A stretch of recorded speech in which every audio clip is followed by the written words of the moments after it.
Welcome to Outdoor Interviews with Safari Club International's Golden Gate chapter. Today we have Sparky of Joker's Wild Outdoors. Welcome to the show. Please introduce yourself and tell us about your services. I'm Sparky from a company called Joker's Wild Outdoors, and we do guided hunts in multiple states. Specialty is elk in Idaho, but we also do whitetail deer, mule deer, bear, and then we also do antelope, archery, some rifle. We do whitetails in Kansas, some pheasant and waterfowl. We also have some properties in Indiana where we do whitetail hunts. And then in Washington, we do a lot of turkey hunts because we offer Merriam's and Rios, which is nice because you can kill two different species in one state on one 3-day hunt. And you get 2 tags if you come out here and hunt Eastern Washington. So it's a great hunt for somebody looking for the slam, trying to get all 3 species. They can get 2 different birds with me in one 3-day period, as long as they can shoot. I can get them on the birds. They just have to be able to shoot. So that's about what we do. And we appreciate you and your chapter for putting this together for outfitters like me who weren't able to attend any of the shows this year. So thank you. Oh, it's our pleasure, of course. I'm glad we're able to help. With that many different species, is there any one best time to hunt, or does it really depend on what species you're hunting and when that season is? It's interesting. So when I started Joker's Wild Outdoors, I was actually M2D Camel Properties, and we're still kind of the same parent company. But Joker's Wild Outdoors I created just so all of my places could fall under one heading. Instead of sending Steve to M2D Properties Indiana or M2D Properties Kansas, I just say, Steve, go to Joker's Wild Outdoors and you can find everything about us. For elk is our specialty. We probably do 60 to 70 elk hunts a year. We lease 35,000 private acres. And my rancher would like me to kill about 50 elk a year. It's a gentleman's hunt. We don't hike, we hunt. We have lots and lots of elk because we have so much agricultural land that the elk just pour out of the mountains, and it's hard for us to get them off of there. And with so much land, we only run 6 to 7 guys a week on general, and we have a 3-month season. So we're able to harvest a lot of elk. It makes my rancher happy and it makes the clients happy. Elk is definitely our specialty. The reason I started doing other things is because we have a ton of whitetails on our Idaho ranch. I would say approximately 400 whitetails live on our 35,000 acres. Unfortunately, the biggest buck is probably a 160 class buck, and he's 1 or 2 out of 400 deer. Well, when guys come out and they hunt, and most people that hunt whitetails in our world, and I'm not saying in general, because any 140, 150 class buck is a beautiful buck. Anybody should be proud to take. But when I hunt with clients, there are certain clients that want a specific number or an opportunity to hunt, say, a 180-inch whitetail. I can't give them that in Idaho, and I hate sending my clients somewhere else. So I started branching out, and that's why I picked up a 7,000-acre lease in Kansas, and I have about 2,500 acres in Indiana. And now I have opportunities for guys to go chase a 180 class buck because we legitimately have that type of buck on the Kansas or Indiana properties. Turkeys, I'm from Washington. I grew up in Washington, and unfortunately they're like the plague in Washington. So I hate to call any hunt easy because hunting is not always easy, but we have a lot of birds, and so we're able to get you on multiple birds throughout the day. Once again, as long as most guys can make it happen, turkey hunting's that, as you know, if you look the wrong way, they're gone. So our job's to put you on birds, and we definitely have a lot of birds. How do you hunt your deer and elk? So on the Kansas and Indiana ranch, it's 90% out of blinds, box blinds, ladder stands, ground blinds, depending on the person, whether they want to be up in a tree or not. And it's either in a good area where they're going to a milo field or cornfield, bean field, whatever it might be, an alfalfa field. And so that's how we hunt our deer in Kansas and Indiana. At the Idaho ranch, it's 90% spot and stock.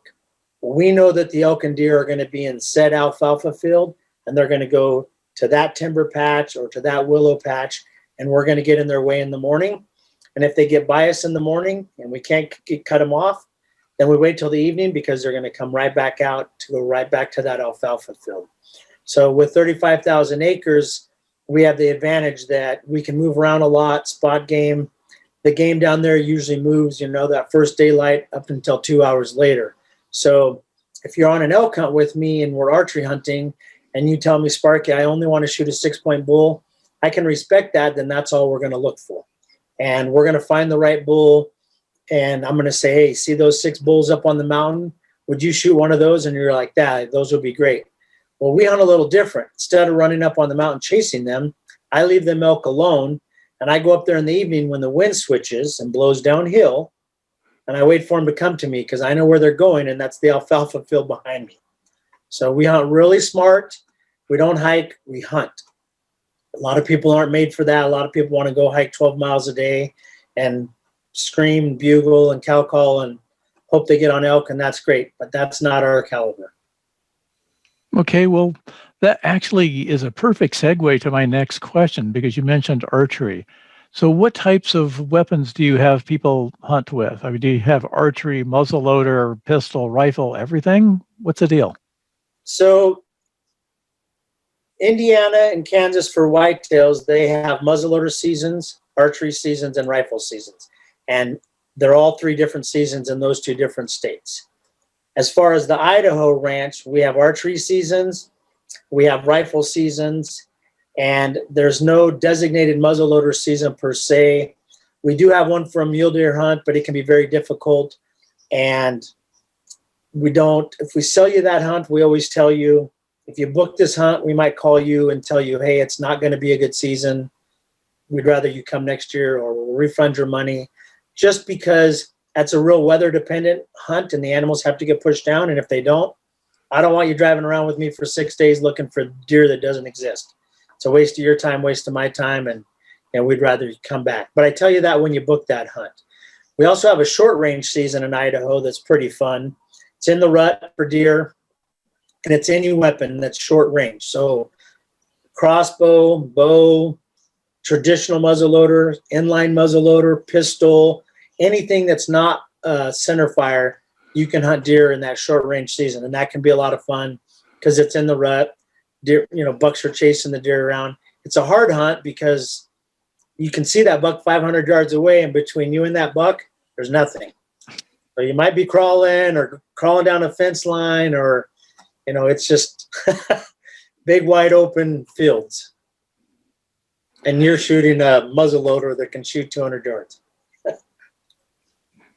Okay. Well, you have all these different locations.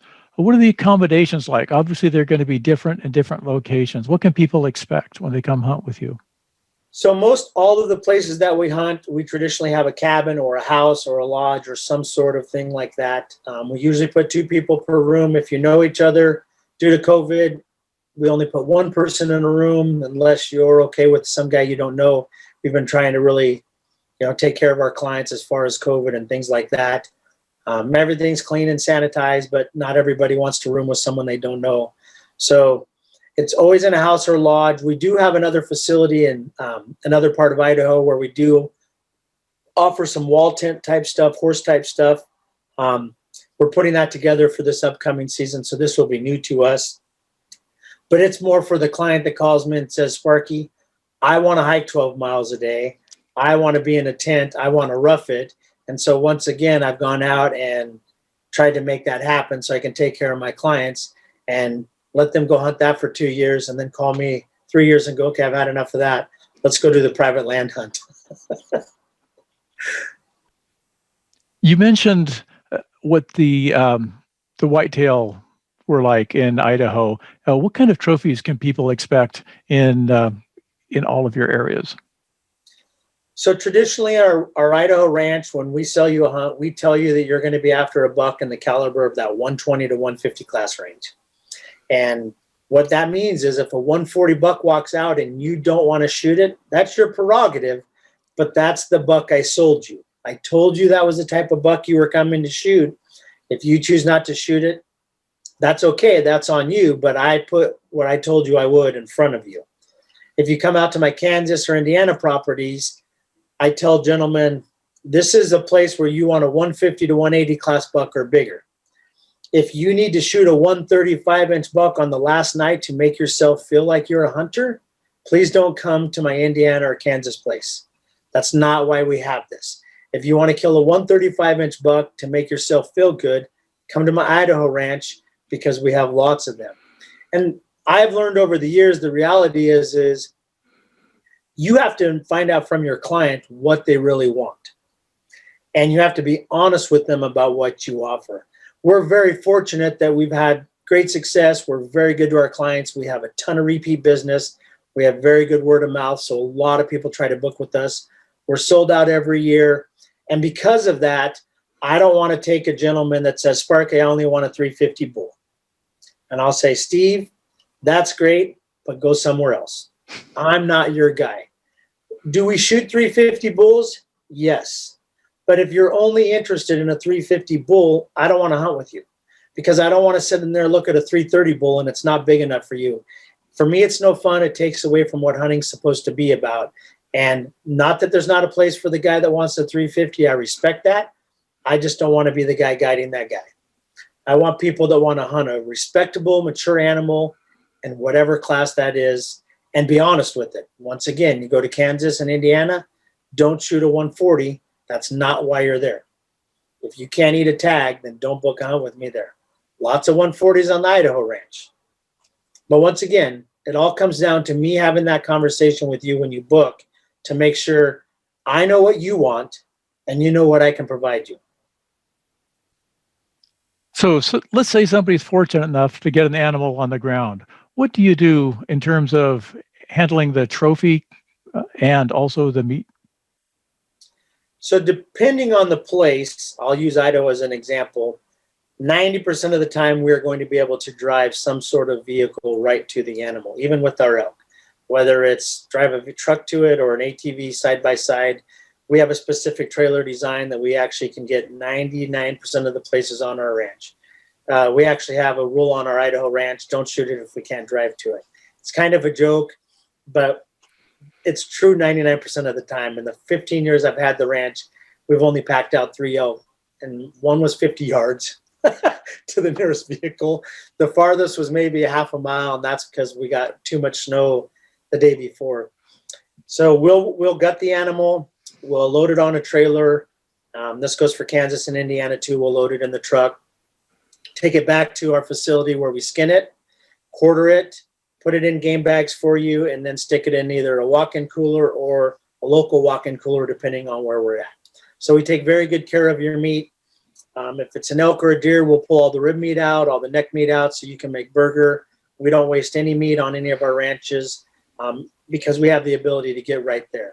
If you shoot a trophy animal and you want your elk caped, we will get it prepared to cape down to the neck, and then the following day, we'll take it to the local taxidermist and let them actually cape it. It's not that we can't cape, it's just that's not our specialty. So I want a taxidermist to prepare your trophy for you. So we just take it to the local taxidermist and let them actually cape it, peel it off, measure it, package it all up, and either ship it to you from them so it's all taken care of, or ship it to your taxidermist. That way everything's handled by professionals. I am not a professional taxidermist. Okay, great. What about somebody who flies in and doesn't want to be shipping all of the meat home? Is there a charity up there that they can donate the meat to, or some of the meat to? Yeah, we have charity Sparky Sparks because I love elk meat. So if you shoot something and don't want to take it back, I'm happy to help you out.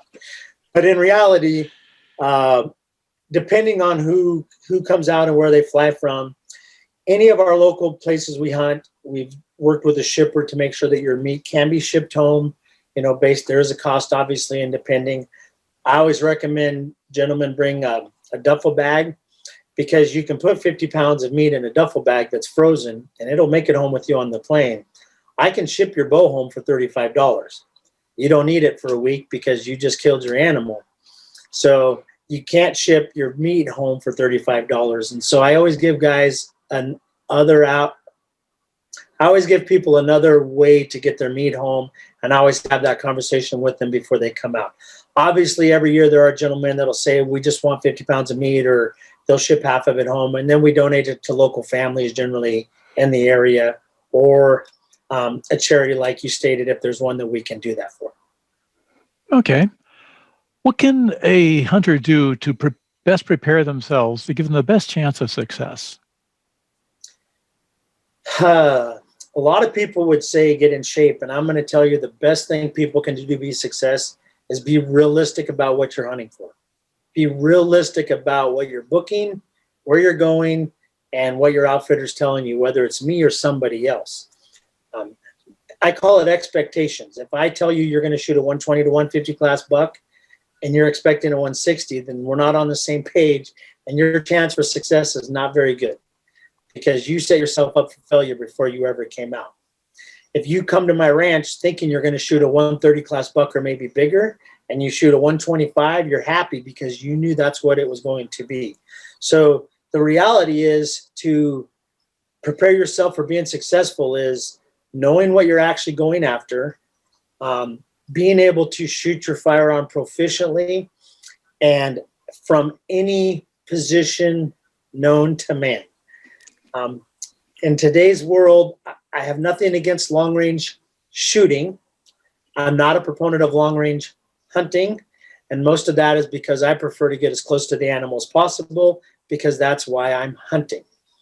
Not that guys can't do it, and I'm not begrudging anybody that does, but I get a lot of people that show up on my ranch and they're like, oh, I can shoot 1,000 yards all day long, but they can't hit an elk at 200. And the reason for that is because they're not laying on a bench with 3 minutes to make a shot out an elk.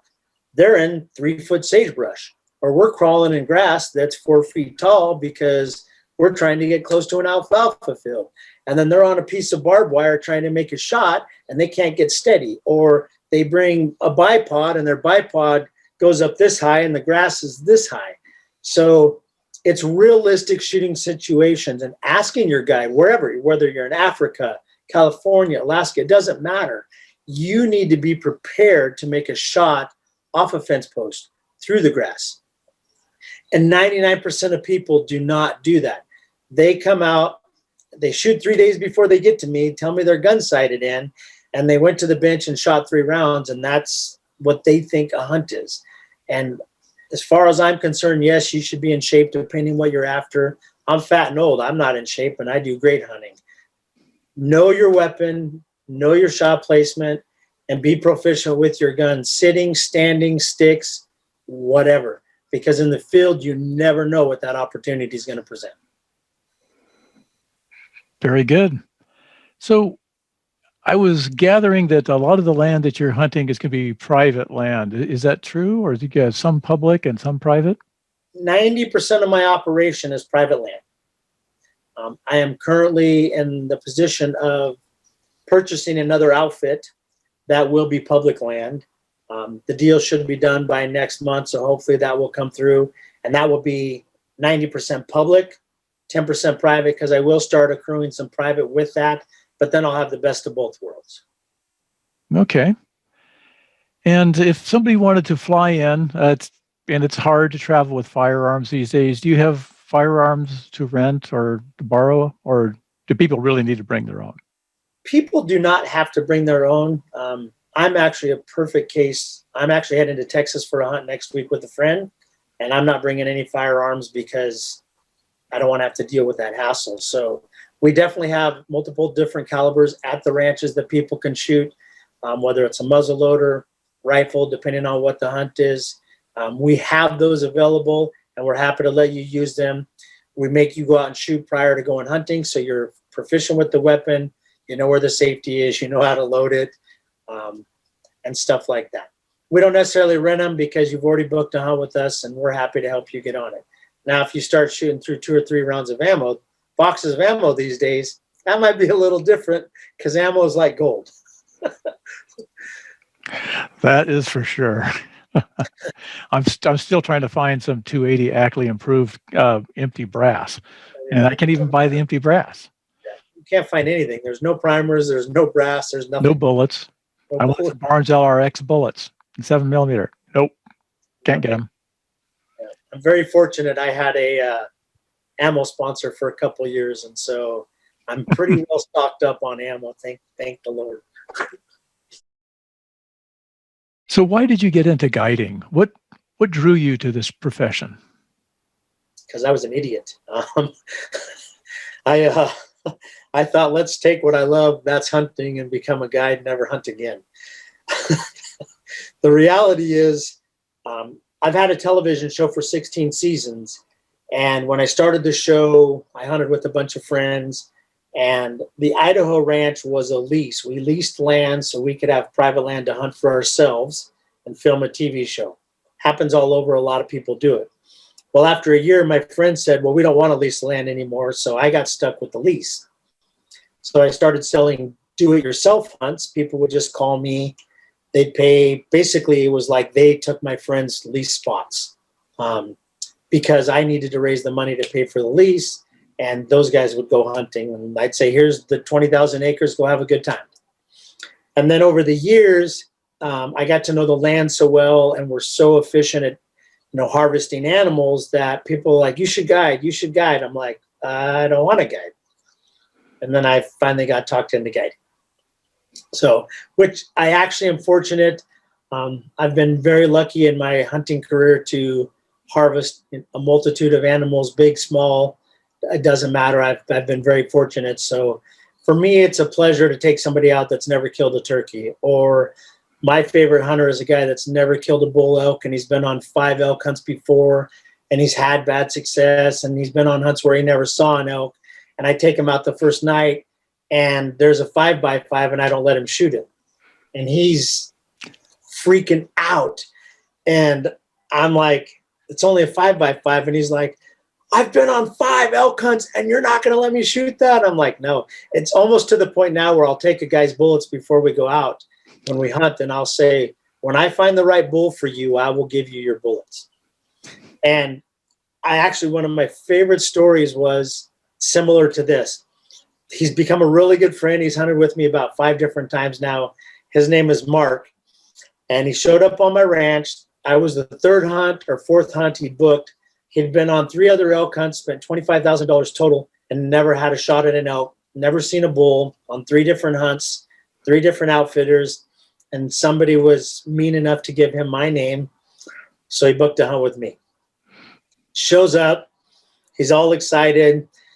He's been on hunts where he's never seen an elk. So we took him out the first evening and drove him around, and it's nothing for us to see 200 to 300 elk in some of our fields. He just couldn't believe it. And so the next morning, I actually was with another client, and I sent my guide at the time with him, and I said, listen, I want you to go up to the Crescent Moon, just the name of a place we have. And I go, there's been about 100 elk coming through there every morning.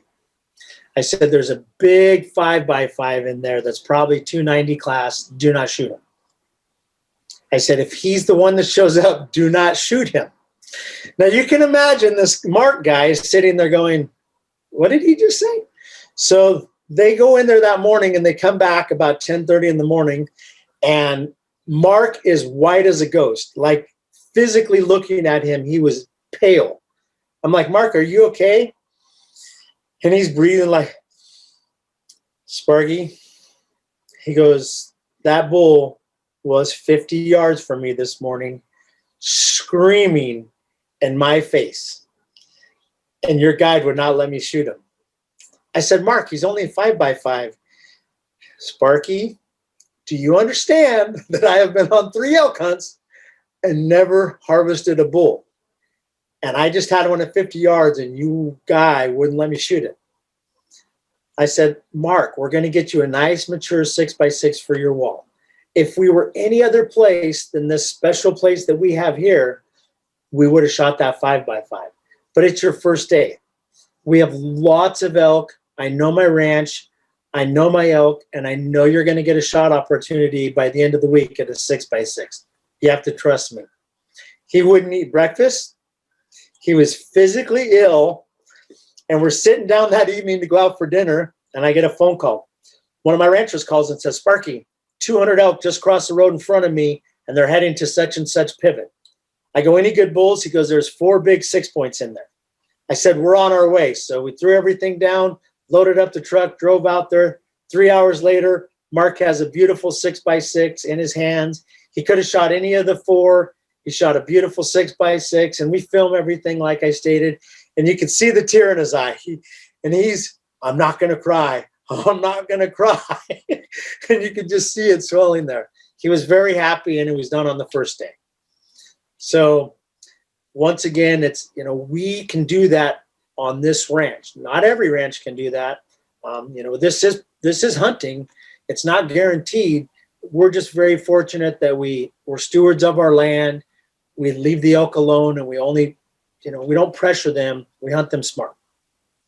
That brings up another question that I was going to ask, and about conservation. It sounds like you have a strong conservation ethic. Well, we have to make sure there's animals for the next guy and for the next generation. And it's as simple as picking up a can alongside the road. I'm the guy physically that's driving down a dirt road 35 miles an hour. I will stop, back up, and pick up a can and throw it in the back of my truck. Is it silly? Maybe, but I don't want to see that can out there. And if it's on my ranch, it's even worse, because I definitely don't want to see them on the ranch. But we can all do our part in things like that. When we harvest elk, my rancher wish I would kill 200 elk a year. Obviously, that's not beneficial to me. And, we actually harvest quite a number of elk. But when you have 2,000 elk running around on the ranch, killing 50 a year is nothing. The rancher would like 200 because he's got 2,000 elk that are eating on his alfalfa fields. And so there's a balance there, and we all have to understand that. I work with my rancher to make sure we harvest enough animals to keep him happy and keep our clients happy, and it's a win-win for everybody. Bears are another. We do a lot of spring bear hunting, and we could harvest probably 15 to 20 bears a year. But if I shoot 15 to 20 bears every year, then I'm not going to have great bears for my clients. So instead, we only do 6 to 8 bear hunts every year, and we try to harvest 6 to 8 big mature boars. Not that we haven't shot some sows. It does happen, and that's okay. But we want to shoot the best of the best, and that way the up-and-comers can keep, and we want to keep that for everybody. What do you do to ensure the reputation and the physical safety of your client? Well, as far as physical safety, if you're at a ladder stand, we have harnesses for you. If we're out in the field, we generally will not allow you to have a bullet in your chamber until you're actually ready to shoot an animal. For your safety and for mine, I'm usually walking in front of you. In Idaho, you're actually allowed to have a loaded gun in the vehicle. However, we do not allow a loaded gun in the vehicle. We do allow you to keep them in the magazine, but not in the chamber. Some states you can't do that. Every state is different. Some states you have to have a gun in a case. So, you always have to know your state's rules. We know our state's rules. We try to take safety to an extra level because we don't want accidents to happen. As far as your reputation, you already lost that when you decided to book a hunt with me. Your reputation is shot. So I can't help you there. But every now and then, we do get somebody that will ask, please do not share my picture or my photo. And we actually have it in our contract that we're going to be filming, and we do use our photos for social media and flyers. And every now and then a client will ask, hey, I'm not going to sign that. Is that okay? And it says right there, you do not have to sign this. If you're not okay with this, let us know. Unfortunately, in today's world, as you know all too well, there are people that have jobs that they fear for their job if somebody knows they're a hunter. It's sad, but we absolutely respect that. We would never post a picture of somebody that didn't say it was okay, or a video for that matter. I actually did a television show recently where I filmed a young lady on a hunt. She came out and harvested an antelope with me. And she didn't care if I aired the show on the national level, which was aired. But as of recent, we're airing in her local state. And so I asked her, I said, hey, this show's going to air on your local ABC network. Is that okay? And she said, I don't really like the spotlight. I'd rather you did it. And so I pulled that show from airing in her local market. She didn't mind that it aired in Canada and Europe and once again, on the national level, because it wasn't in her backyard. Maybe one or two people might have saw it. If it airs in her backyard, a lot of people would have seen it. And so I knew that about her. So I reached out to her before we aired the show in her market, and we never did. We just substituted another show. So we do respect you, as long as you let us know that that's what you would like. Understood. Since we're talking about your show, why don't you go ahead and tell the viewers what your show's name is and where they can find it? So our TV show is called Living the Dream. We're actually just finishing up our 16th season. We've been airing in Canada on Wild TV and the Sportsman's Channel Canada for years. We've aired on the Sportsman's Channel in the U.S. Currently in the U.S., we're airing in ABC4 in Utah. We're getting ready to start airing in Oklahoma. And we hope by this summer, all 16 seasons will be on Amazon Prime. We've already been working on Prime. We've been accepted. We had one episode up there for a while, just testing the waters. And so my production team is currently working on putting all 16 seasons on Amazon Prime. If somebody wants to watch a show currently, they can actually go to our website, Joker's Wild Outdoors, click on our TV show, Living the Dream, and there are some episodes there that they can watch. Very good. Well, it's been a pleasure talking to you tonight. Is there anything else that you'd like to say in closing? Yeah, if you do ever book a hunt with us, we had just talked about the reputation thing is, my hair is never this short, ever. The reason it's called Joker's Wild Outdoors is because I'm pretty much known as a jokester, and I like to have a lot of fun and have a good time. And usually my hair is about this tall, and it's all over the place, and it's in every social media picture that we have, because that is usually it's my trademark. It's actually our logo for the Joker. So if you're willing to book a hunt with us and you're able to harvest an animal, we make you put on the Joker wig as part of our hunts. So this is my favorite conversation. I need you to put on this wig. I'm not wearing that. You need to put it on. I'm not wearing that wig. And then they put it on, and they've got Joker hair, and I've got my Joker hair, because I will always have my Joker hair during season. But as we still have a couple months, my hair grows like a weed. I'll be ready for turkey season here with my wild, crazy hair. So your reputation's shot once you put that wig on and take a picture with the Joker. All right, Sparky, it's been a pleasure talking to you tonight. I wish you the best of luck in this season, and hopefully we'll get beyond this COVID thing, and you'll continue to be booking solid all through the year. Well, I really appreciate you having me, and I really appreciate what you're doing for outfitters across the board to help get their name out, and thank you for your time. My pleasure. Have a good evening. Good night.